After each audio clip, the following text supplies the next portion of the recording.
सुनिए ध्यान से। घर पे जब जाएंगे तो आपको कौन कौन सी ध्यान करनी है, क्या क्या करना है, सिर्फ एक ध्यान का विधि मैं नहीं बताता हूँ, कई विधियों से आपको गुजरना है।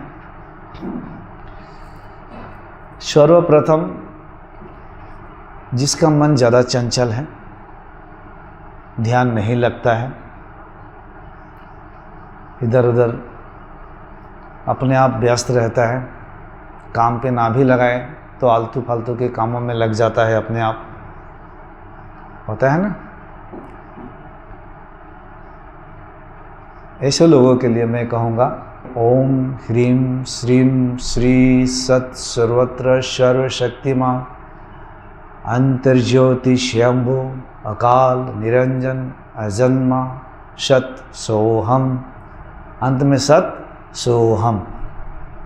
क्योंकि जिसका मन ज़्यादा चंचल होता है, ज़्यादा विचलित होता है, उनके लिए जप सर्वश्रेष्ठ होता है।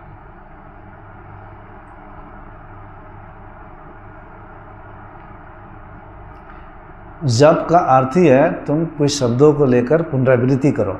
इधर उधर क्यों सोच रहे हो, फालतू बेकार की चीज़ों में उलझे हुए हो, ये जप करो, इसको रिपीट करते रहो।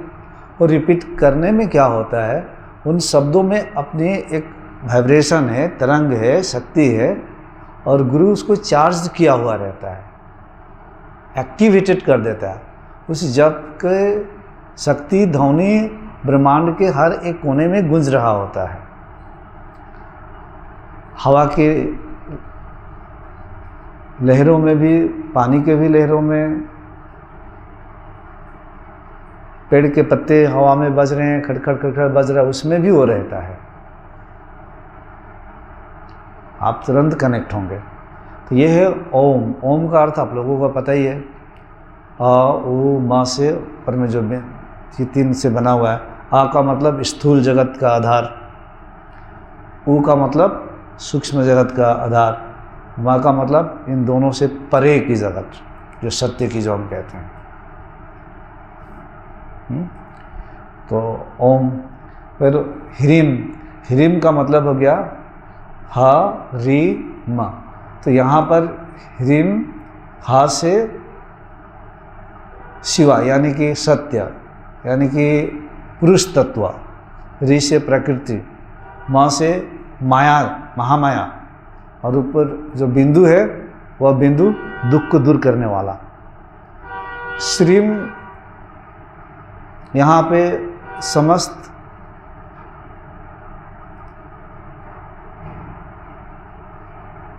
लक्ष्मी की वाइब्रेशन है यहाँ पर इसमें, क्योंकि आत्मज्ञान ब्रह्म ज्ञान की ओर बिना लक्ष्मी के सहारा कोई नहीं पहुँच सकता है। बिना खाए ध्यान कैसे करेगा। यहाँ तक पहुँचने के लिए भी आपको पैसा की खर्च करनी पड़ी है। तो इसीलिए हमने सोचा कि आपके साथ ज़रूरत की चीज़ें मिलती रहे, साधना ना रुके, बहुत नहीं। उसीलिए श्रीं साधना में आगे बढ़ते रहने के लिए, जो लक्ष्मी की जो आयाम है, वाइब्रेशंस है, उसके साथ कनेक्ट होने के लिए, ताकि आपकी गति चलते रहे। तो ओम ह्रीं बता दिया, श्रीं को भी बता दिया। कौन सी डायमेंशन? श्री। श्री कौन है? जो सत्य है। ओम ह्रीं श्रीं श्री सत। सत को हम श्री कह रहे हैं। एक तो नाम के आगे श्री लगाया जाता है, और जब प्रबुद्ध कोई बन जाता है तो श्री श्री भी लगाया जाता है। एक बार एक आसाम में एक लेडी ने मुझे पूछी, ये क्यों लिखा है कि श्री श्री महापुरुष शंकर देव या श्री श्री इनका नाम, ये श्री क्यों? एक ही श्री होने से हो गया, बाकी सारे लोगों का तो एक ही श्री लगा। मुझे कभी पता नहीं था, लेकिन पूछी तो मेरे चेतना से तुरंत है। आपको पता है श्री, एक श्री हम हरि को कहते हैं, वो हरि के साथ एकात्म हो गए हैं, ये हरि की उपाधि मिल गई है उनको, इसीलिए एक श्री लगाया जाता है। श्री एंड श्री फिर इस शरीर को साथ कहा जा रहा है, एक श्री हो, सब नहीं लगा सकते। तो वो श्री मतलब श्री सत। ओम ह्रीं श्रीं श्री सत सर्वत्र है, सर्वशक्तिमान, वही सर्वशक्तिमान है। अंतर ज्योति, सबके अंदर की ज्योति वही है, अंतर ज्योति स्वयंभू, वो स्वयंभू है। स्वयंभू का मतलब होता है जो स्वयं शौर्य सामर्थ्य है और स्वयं प्रकट हुआ है। चराचर जो ब्रह्मांड जगत जो देख रहे हैं और विलीन भी हो जाता है, वो अकाल है। अकाल का मतलब उसे काल भी नहीं छू सकता है, मृत्यु नहीं छू सकती है।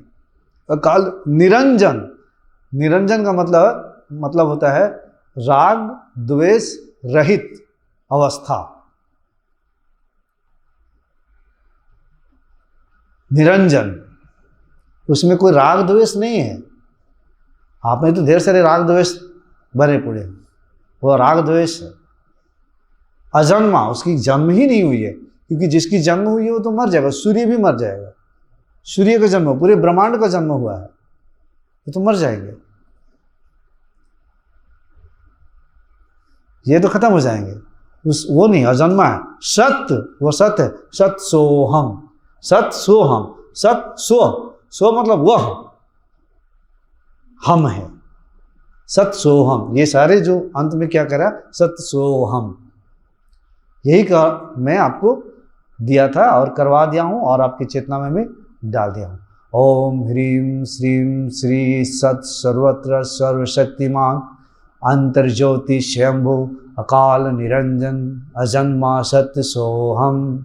इस लय में शुरू में चलते फिरते आपको जप करना है।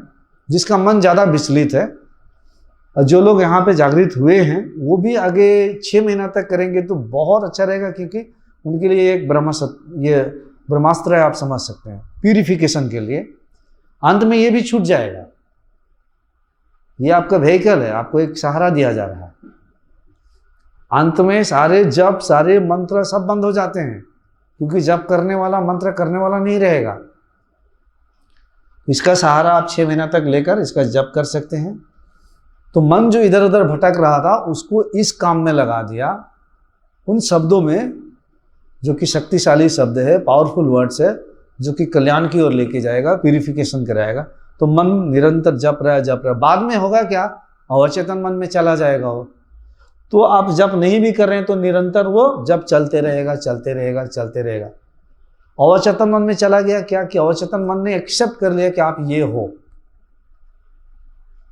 तो अंदर से साहस धैर्य सब आने लगती है। और धीरे धीरे मैंने कहा हूं कि सजगता भी, अवेयरनेस भी बनी रहनी चाहिए। अवेयरनेस किसकी, पूरी अपनी अवचेतन मन की भी। अवचेतन मन की अवेयरनेस क्या, आपकी हैबिट्स जितनी सारी आपकी हैबिट्स है, ये सारे आपकी अवचेतन प्रोग्रामिंग है। अवचेतन में ही राग द्वेष भरा पड़ा हुआ, ईर्ष्या मोह लोभ काम क्रोध हिंसा घृणा चोरी, ये सारे संस्कार अवचेतन मन में पड़ा हुआ रहता है। योगी चेतन मन अवचेतन उसके परे अतिचेतन सबको पार कर जाता है, और सबको झांक लेता है, देख लेता है। ये सब जब खुलता है तो आपको अवचेतन के प्रति भी जागृति बनाए रखना पड़ेगा, नहीं तो आपको अवचेतन मन नियंत्रित करेगा आपके जीवन को। तो उसमें अवेयरनेस की तो बात नहीं हुई। फिर आपका अवचेतन मन ही आपको जीवन को नियंत्रण कर रहा है। तो फिर नियंत्रण करने का मतलब समझ रहे हैं, आपको दारू पीने की आदत है, अवचेतन मन में ये है। अवचेतन मन दारू पीने को सीख लिया है, सिगरेट बीड़ी पीने को सीख लिया है। आपको पता है कि ये या तंबाकू, उसमें लिखा हुआ है कि ये it can cause to cancer, या लंग्स को लिवर को खराब कर देगा, लिखा हुआ है साफ साफ। फिर भी अवचेतन मन में इतनी जबरदस्त प्रोग्रामिंग है, वो पी ही लेते हैं। जब पूरी तरह से वो जागृति होगी, अवचेतन मन भी पकड़ में जब आ जाएगा, तो उसके अवचेतन मन के पावर खत्म हो जाएगा उसकी, और तुरंत छोड़ देगा। अब तू बहुत मुझे बीड़ी फुकवा दिया, बहुत सिगरेट फुकवा दिया, बहुत दारू पिला दिया, बहुत लड़ाई झगड़ा भी करवा दिया, बहुत नफरत करवा दिया, अब तेरा बस नहीं। मन जब कहते हैं तो मन में सब कुछ आ जाता है, चेतन अतिचेतन अवचेतन सब कुछ आ जाता है।